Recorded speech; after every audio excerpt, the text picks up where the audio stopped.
Today, I'm excited to have this conversation with Dr. Jay Hidson from GoodDoctors.health. She has been our go-to for people in our inner circle, for people that go to our retreat, the Reclaim Retreat. So many people have loved working with Dr. Jay, especially those that have found her on the YouTube videos. So it is my delight to join her again. Today, we're talking about supplements. And supplements are my go-to. But sometimes you can take unnecessary supplements, and who wants to waste money? Or you can take too many supplements, or you can take too little supplements. There's always that fine line in knowing, well, what do I take? When do I take it? How much do I take? And is there a way of knowing if you should take certain supplements? Well, we're going to talk about it today, specifically connecting your blood results with supplementation.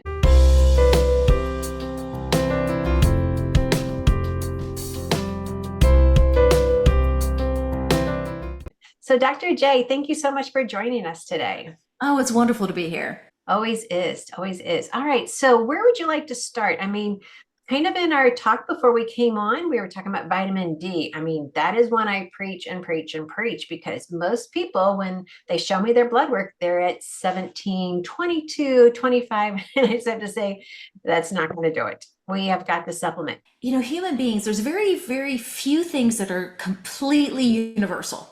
We are such unique creatures. And you're right. I mean, we could take 100 people and line them up, and probably 98 of them will be below ideal levels of vitamin D. I mean, and you're absolutely right. I see so many people who are in the teens, 20s, 30s with their vitamin D, which I think we agree. We really like that 75 to 80. I totally agree with you there. That is the sweet spot where we like to keep people. And so you have 100 people, and a lot of us, myself included, we preach all the time, vitamin D, vitamin D. But here's the one interesting thing. Vitamin D is one of the few supplements that is, well, it's a fat soluble, which means if you take too much, your body can't get rid of it. So a lot of us are familiar, like if you take too much B12 or whatever, it just kind of overflows and it just ends up, in your urine. And we all know what that highlighter in your toilet looks like. And that's what's happening there. With vitamin D, it's not one of those things. And so like just in the past 2 months, I have had two individuals who are massively overdosing themselves on vitamin D because they weren't going according to their levels, according to their blood work. They were just heard it was a good idea and kept taking it. And one individual actually landed in the hospital because as she was getting sicker and sicker, she kept taking increased doses of vitamin D, thinking that would solve the problem. And in fact, it was the whole problem. So that brings me to why I've really loved using the blood work. Before I had blood work, there's a lot of principles, there's a lot of generalities, but let's be honest, you're kind of guessing. And you're trying to match, like, here's how you feel, well, here's some good supplements. And there's a recent study that came out, and this study said that 80% of the supplements people are taking are not right for them. 80% of what people are buying. It's not that that's a wrong supplement, though. I mean, you and I both know there's different qualities, and I love that you are adamant supporter of good quality, and people can trust the things that you endorse and support. So one, they're taking low quality, and that's a really big issue. It is.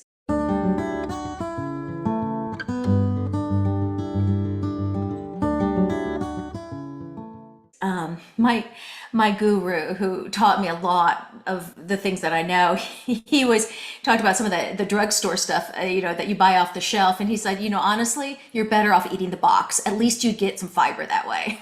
Yeah, exactly. So, just knowing what is your body really asking for, and then taking that, and as opposed to all this excess and all this waste, or not getting the thing that you actually need. I so agree. So one, it's the right supplements for you.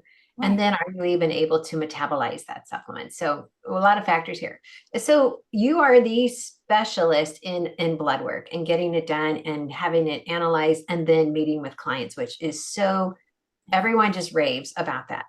Is there specific blood work that you order that tells a person what supplements they are lacking or what nutrients they're lacking? It doesn't even have to be a supplement, but what nutrients are you lacking? And then many times we can lean towards a supplement to satisfy that. So where would we start? Oh, well, the key to knowing what to do is to get a very comprehensive view of the entire system all at once. So not getting like running this test and then 3 weeks later ordering that test and keep chasing around, because you kind of want to see how the body is interacting all at the same time. So I order a very, very comprehensive panel. And so we cover everything as far as all of the major systems. And we were talking about this earlier, up to the point so that you don't have to go back multiple times for your blood draws. I mean, as much as we can get in one trip to the lab. So when I'm going through, I'm looking at, just to give you the base, I am looking at your diabetic factors, your kidneys, your liver, how is your digestive system functioning, how's your thyroid, how's your hormones. I want to know your immune system. I want to know autoimmunes. I want to see everything, even down to is stress a physiological factor? Because where there's so much that's hitting us all at once, and I keep looking over here because I have all of my labs sitting out, and every single person is just so unique. So yeah, I like to test a really, really broad scope. We test over 60 plus panels. So which specific panel, so are you talking about just a comprehensive panel, or which specific result on the panel starts to tell us that, okay, you're needing a supplement here versus a medication? So let's dive into that. Good question. So one of the things that we do is we recalibrate all of the results into 3 categories. So, well, I guess there's 4 technically. So the one category is you're totally within ideal range. So this is perfect. So your results for this area of your system are perfect. Then we have yellow. Yellow, we color code it yellow so that you can see, well, this isn't necessarily ideal. It's still quote unquote normal. There is a difference. And that's going to be a lot about food. You need food, you need to be exercising, something lifestyle. Those are the kind of things. So you're not ready for even a supplement. You're just within that range. Red is a red flag. Red, we're out of range. And so with the reds, we probably do need some kind of supplementation. It's hard to eat your way back from red. And then blue. Blue is code blue. Now, some blues, we are going to have to use medication because it's gone so far out of range that even some of the strong nutraceuticals aren't going to be strong enough to bring you back in range. And so that's where one of the things I love about just empowering each person to be able to see for yourself, where are you in this spectrum. Now, not all blues necessarily mean you have to have a medication, and not all yellows mean some supplementation wouldn't help. And that's why we go over it to kind of like, what's your lifestyle, what's going on with you, what symptoms do you have, what's going to work out best for you. I'll get into the ones that are tested the least, and then I'll try to break it down because it's a long conversation. So one of the ones like hemoglobin A1C, it's just not tested for very often. That's very important because that truly does tell you where you're at on the diabetic spectrum and how much you need to do. It's very common to get glucose tested in an annual physical, but not your hemoglobin A1C. Now, it is very common to get your various kidney markers. So that's like your BUN, your creatinine, and it's called a GFR. GFR is one of my favorites. I'm a real fan of getting GFR. Now, that's pretty common. What's not common is for your physician to go over that, though. It's very, very rare. A lot of people have plummeting GFR. So a low GFR is bad, a high GFR is good. If your GFR is in triple digits, you are doing great. As it starts to plummet, it's really common for your doctor to kind of ignore this one until you're almost to kidney failure. And there's a reason for that. There's a reason why they don't tell you about it until you're almost to dialysis. And it has a lot to do with pharmaceuticals and that kind of thing, and the fact that there aren't any. So they just don't mention it. So just having somebody go through and tell you what you can do supplementation wise to reverse the kidney disease damage is very, very helpful. Then we like to run through a lot of the electrolyte, like just to understand, like, where are you with hydration? We all know how important water is, but are you doing a good job? Is it enough? Yes or no? You'd be shocked how many people are low in sodium. That's something that simple. I know so many people like just a little bit of Redmond's Yeah. makes such a difference. Yeah. Absolutely amazing. But a lot of people are so afraid of sodium because they've been told sodium, is it's been demonized for so many years. And in fact, a lot of people are running low. Well, especially your community who doesn't eat a lot of processed foods. So they eat healthier than the norm. So they run low on sodium. Then I purposefully run calcium and magnesium. The reason I get those two that are not commonly run is they can tell me so many things. Of course, you want to know, how are you doing with calcium magnesium? Calcium magnesium also can elevate when your body is trying to get rid of some kind of toxin. Your body's favorite thing, calcium magnesium, it loves to use those two ingredients to bind to anything that's considered a toxin, a pathogen. It can even magnesium elevated can be one of the cancer indicators because your body will will pull the magnesium to go and fight cancer. So that's one of the so it can tell us so many things.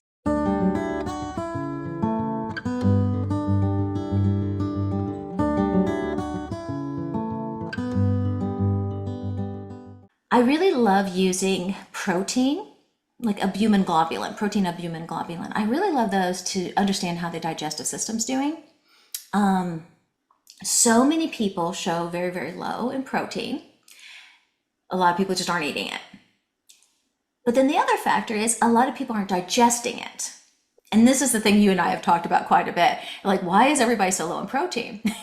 Well, some of them aren't eating it, but if they don't have the right digestive enzymes, they're not breaking it down. So it's showing up that they're low. And I've seen so many people, I was like, please just go back to what Annette has already taught you on digestive enzymes, because that's really the answer. We need to go back and figure out how to get your food to keep processing. Now, here's another one that I run that doesn't get run very often. I run creatine kinase and alkaline phosphatase.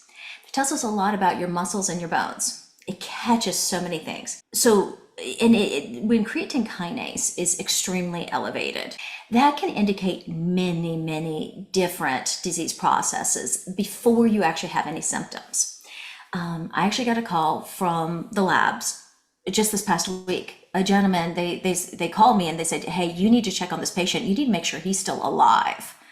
His markers are so off. They do that, by the way. The labs do call you and say, warning, don't wait for this next appointment. You need to call this person. And, I was able to get a hold of him.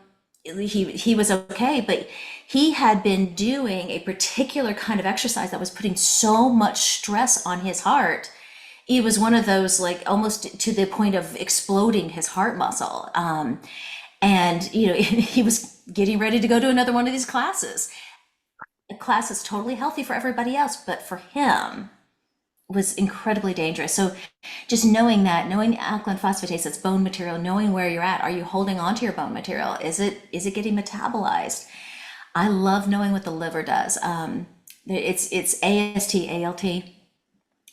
The liver is such a major factor in so many different things, and we just need to know: is it stressed? Is it doing its job? Is it detoxifying? Of course, I run cholesterol, but I look at cholesterol very different. So I don't just look at total cholesterol. Okay, I'm going to look at your triglycerides. I'm going to look at your HDL. I really want to know your VLDL.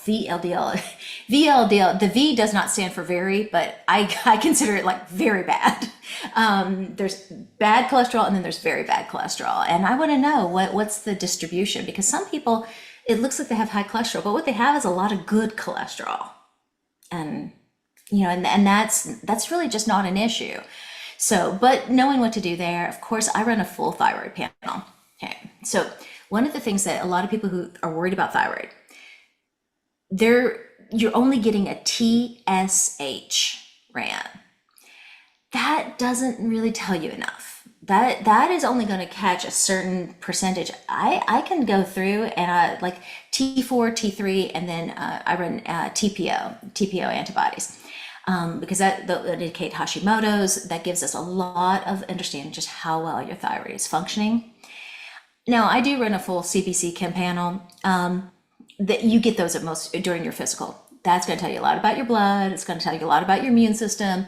All of those are pretty common to get run.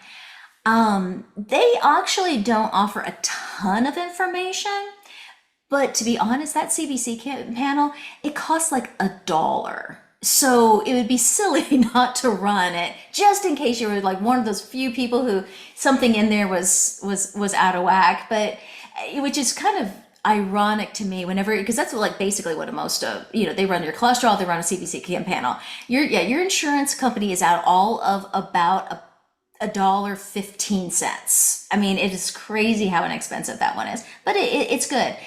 Now, one of the things that then I add to that is I run inflammatory markers. So many people are concerned about inflammation. I want to know yes or no. Yes or no. Is inflammation a real issue, or is it not? And I use CRP and ESR to tell me if the inflammation is off. And then I run ferritin. Now, it's common to get serum iron run. I don't run serum iron, I run ferritin, and here's why. Serum iron is more like what you're using on a daily basis, and that can be high or low, but it just kind of gives you a snapshot. The ferritin tells us like really how much storage do you have, like how much are you holding on to, and the ferritin gives me a much more accurate understanding of what's going on with you with regards to your whole system. And then of course I run vitamin D. I run a hormone panel which has testosterone, FSH, estradiol, and then for men a PSA. So we just have those hormone levels again, just to know what to do there.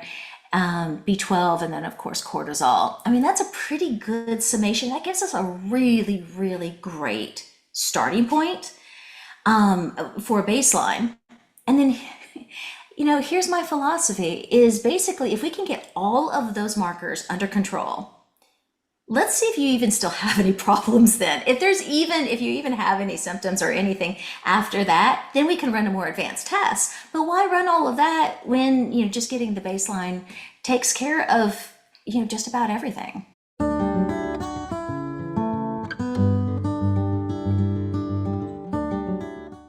value of retesting cannot be overstated. No. It's one thing to know your baseline, which is what I call, okay, you've got a baseline. Now we know where we are, and now we can work. But we have to retest to know what actually happened. So that is it. And to know how much you need, more or less. I mean, and it is the cost of the testing will save you in the cost of the supplementation down the road. yes. So Yeah. you really get a great ROI on this. All right.